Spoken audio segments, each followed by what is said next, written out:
Welcome to the CarbonUp Armor clutch cover installation guide. This video will show you the proper setup for your clutch cover. First things first, this is a high performance part, and as such you must follow the instructions accurately or your case will leak.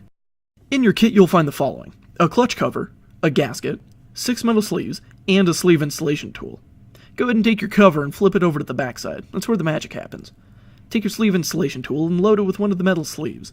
You'll notice it fits loosely, but just enough to hold it in place. Insert one of your metal sleeves into the vacant holes in your clutch cover.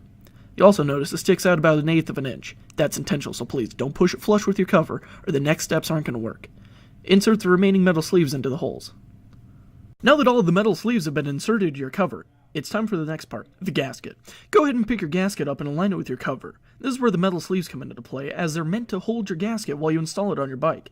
Take your gasket and slip it around the metal sleeves. That's the important part, because if your metal sleeves pinch your gasket, it's going to leak. And with that, you're ready to put it on your bike. There's a few things you need to do before you put your cover on. The first is to make sure your brake's out of the way entirely. You can do this by removing the bolt to the brake cylinder at the back of the pedal, as well as removing the spring from your old clutch cover.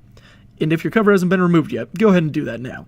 The next thing you're going to want to do is make sure the surface area where the gasket touches is wiped free of oil. That's pretty important. Now, just take your cover and insert it over your clutch. Take the bolts and insert into the holes and finger tighten them. That's very important, as you need to make sure you just finger tighten them. You can use a wrench, but don't cinch them down yet. Once all your bolts are finger tightened, go ahead and grab your torque driver and torque all your bolts down to KTM factory specs, which is 88 to 90 inch-pounds.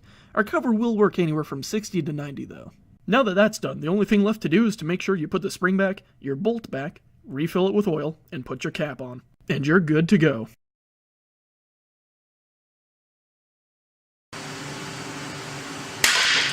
Ha ha ha ha!